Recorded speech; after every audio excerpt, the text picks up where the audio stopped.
In this video, we're going to be covering challenges in interviewing. Now, a lot of these challenges will apply to individual interviews and focus group interviews, or some or the other. Okay, let's get started.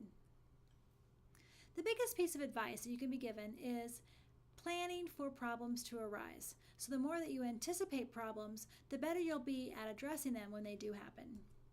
So of course, what you want to ask yourself is, what will you do if any of these situations occur? So, what happens if no one shows up? The first thing that you'll have to consider when no one shows up is, did you remind your participants and follow back up with them on the date, the time, and the location of where your interview was supposed to be? The second thing that you'll need to ask yourself, and this is really important, is whether the time met your participants' schedules or whether the time that you set up really was more about meeting your own schedule. It's important with any kind of qualitative interviewing that you're meeting the participants at where they need to be met at the particular time that's good for them.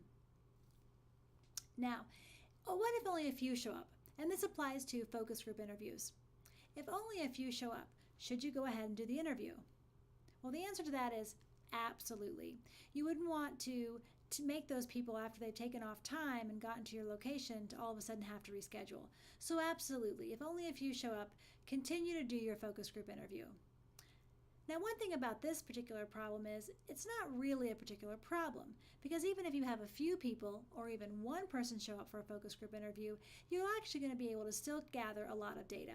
And the interesting thing about this might be you might find that with that smaller group, you've collected a lot of thick and rich information and data about your questions that you may not have gotten with a slightly bigger group. So if only a few show up, this could actually be something that works out well. You may decide to have smaller groups to begin with. Now, what will you do if the space is inadequate? Again, as long as you've maintained that priority to anticipate problems, you should never find your space is inadequate, because you should have been able to go to your space ahead of time, make sure the setup was what you anticipated it being, and then to solve that problem right then and there. Likewise, as long as you're getting there 20 to 30 minutes early to reconfigure the room if necessary, this always allows you plenty of time to handle a type of problem like this without your participants even knowing that a problem arose. Now, what happens if no one wants to talk? A couple things. This could mean that your participants don't understand the question. That's a different type of problem. This is where piloting your questions, either your individual interview questions or your focus group questions, is really very important, that if they don't understand your question. But if no one wants to talk, it also might mean that you're actually not giving them time to talk. You're filling the space on your own with the words.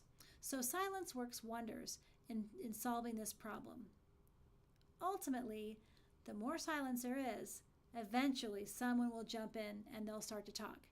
It can feel awkward, but don't begin to speak. Let that silence work for you.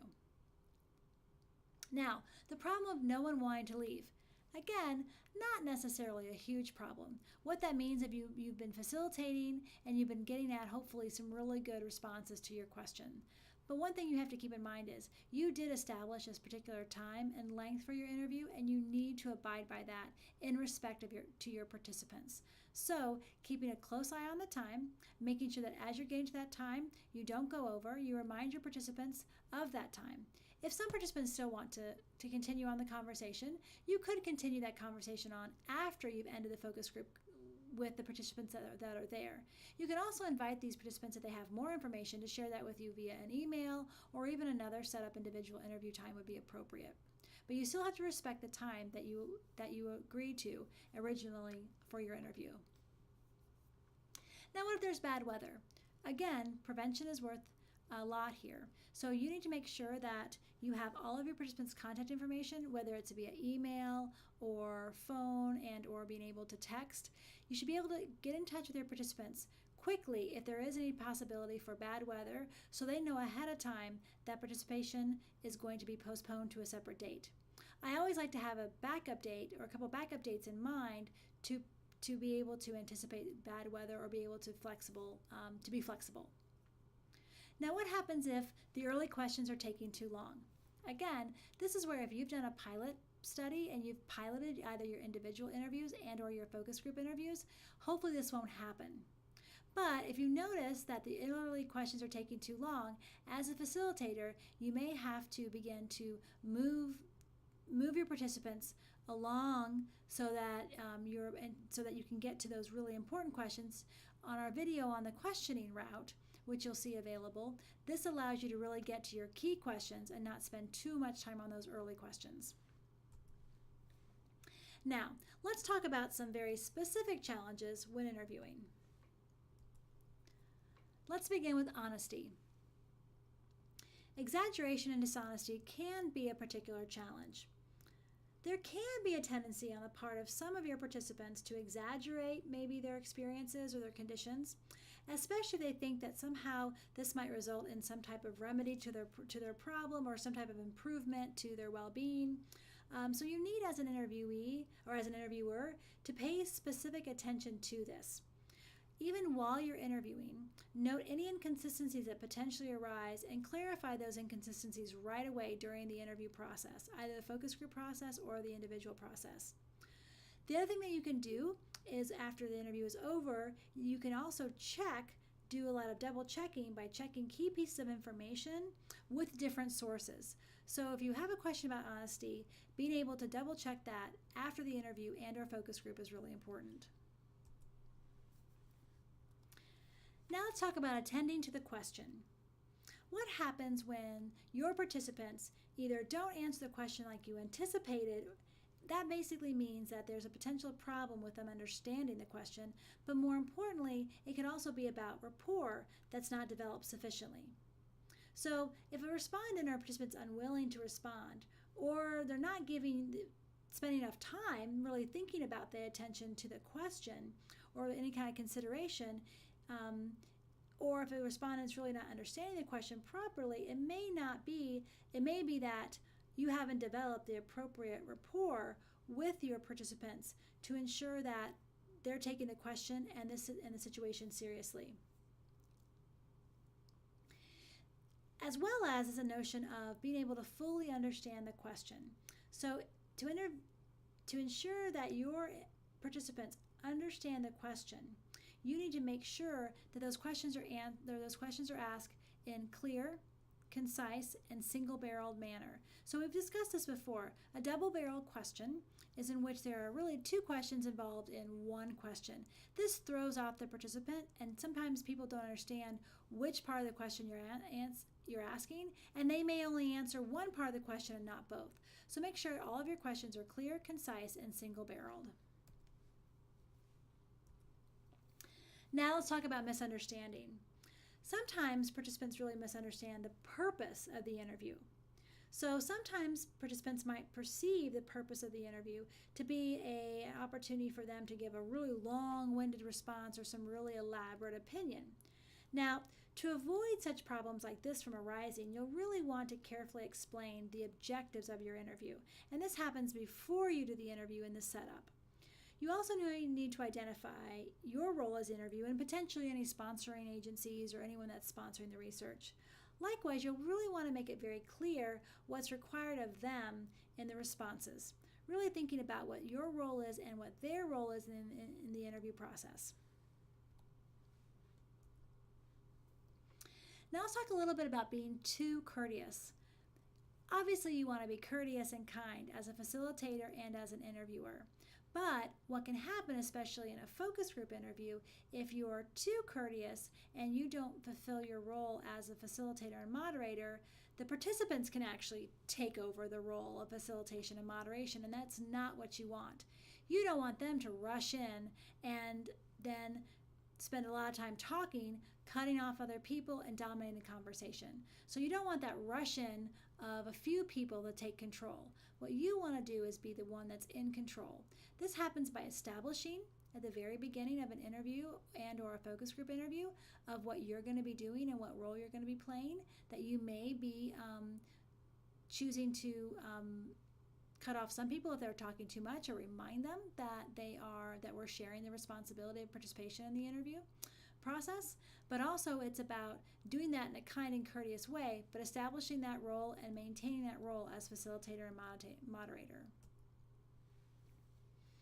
Now, interviewer sympathy is also a challenge. Sometimes there's a really strong desire to help the respondent, especially in emotional or experiences that you understand. So the interviewer may become almost too sympathetic with the problems and conditions of the respondent. And this not only affects the conduct of the interview, but really most importantly, it affects any types of results that are obtained from the interview. So thinking about this, objectivity must be retained at all times. Now let's talk about attention to wording. Now, this is similar to what we talked about earlier about the participant's failure to follow the directions or follow the question that you're actually asking. So sometimes it's often tempting for you as the interviewer to change the wording of a question or introduce maybe different inflections in the way that you ask a question. Now, this can potentially affect the respondent's understanding and actually can potentially bias or give you a response that doesn't actually relate to your question. So, particular problems that arise if the respondent does not understand the question as stated, then the interviewer tries to simplify the question, but in doing so, changes the wording. Now, any wording that you then change could be seen as a different question to the participant. So to be able to prevent this is to, again, have those clear and concise and single-barreled questions, restating the question using the same words, and then giving the participant time to even think about that before they respond. Let's talk a little bit about reactivity, reactions to responses. So when respondents give an answer, sometimes an interviewer can really inadvertently react, especially if they agree with their answer. So what you want to do is you want to prevent any types of looks of surprise or any types of looks of disbelief or obviously even anger that can very easily bias what your respondents and participants will continue to say. So as an interviewer, either in focus groups and or individual interviews, you must respond with a uniform and very polite level of interest. So you want to look interested, you want to be attentive, but you don't want to have any different reactions based on what your participants are saying. Let's talk a little bit about tensions within the group, and this is specifically for focus group interviews. So, as a moderator and facilitator, you'll need to pay particular attention to group dynamics. This is an attempt to prevent any types of tensions that might arise in the group. Now, if you begin to notice tensions developing, there are a couple things that you need to consider. First of all is diffusing that tension. So, reminding participants of the discussion rules. These would have been the rules that you established at the very beginning of the focus group interview, and you may even have to remind them of those if you notice that tensions are arising. You may have to be a little bit more forceful if one person is shutting down the conversation. You may have to potentially interrupt a person if necessary, hopefully not, and then redirecting the conversation or restating the question to get back to the original question. If someone is dominating and you begin to see a tension arise, you may have to avoid eye contact with the people who are creating the tension and then establish really close eye contact with other people in your group.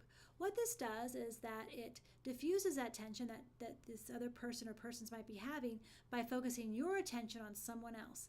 And those simple body gestures, such as turning your attention to someone who's turning your attention away from the tension and focusing on people who are not involved in the tension, helps diffuse that tension, but it also tells other people that you would like to hear from them as well. The other thing that you can do is actually address the tension. So acknowledge that there's some type of tension, reframe the conversation around this idea of contributing to a diverse amount of opinions, how much you want to hear that diverse amount of opinions, while also respecting everyone's diversity in their opinion. Restating the question, and again, potentially looking to different people to find those answers. Privacy and confidentiality. Now again, this also is slightly different between individual interviews and focus group interviews. So I'd like to talk specifically about focus group interviews here. So there's a different limit to privacy and confidentiality when using focus group interviews, because obviously other people are involved in the interview process. So in a focus group, you'll need to remind everyone that you are able to protect their privacy and their confidentiality in the research process and final product. However, you want the participants to maintain that same high level of privacy and confidentiality with all the people at the table. You should implore your participants to do the exact same level of privacy and confidentiality that you're going to be doing for them. So implore them not to share with anyone else who participated in the focus group. Remind them not to share anything that was said in the focus group. Now, while there's always a possibility that the research participants will not necessarily abide by the same code of ethics that you're abiding by, it's important to remind them and implore them to do so. They have to be aware of the limitations of privacy and confidentiality in a focus group, and so making any participant of your focus group aware that some of those limitations are there whenever we do an interview with a group of people. And lastly, we're going to end the challenges with emotion. So obviously, here again is an example where the more you prepare, the better you are able to handle things when emotions arise. So preparing for potential emotions ahead of time is important. It's essential. Will your questions, so you need to ask yourself, will your questions elicit anger? Will they elicit sadness, happiness, joy, a range of emotions? And are there any potential emotions that you know of based on the previous experiences that surround your particular research question? You should always be prepared to have a referral card for anyone that you know is experiencing any type of emotional reaction. Now, of course, this should have been identified in your IRB. So you must be prepared by having those referrals and resources available with you at every single interview. Likewise, participants should be reminded that they are allowed to stop at any time. They should be reminded that they can take a simple pause and collect their thoughts. They should be reminded that if they want to take a break and simply leave the interview, that's perfectly acceptable. They should feel comfortable enough to take a break, recollect their thoughts or collect their thoughts, and return to the interview with your encouragement. All right, we've covered a lot of challenges that may arise in either individual interviews or focus group interviews.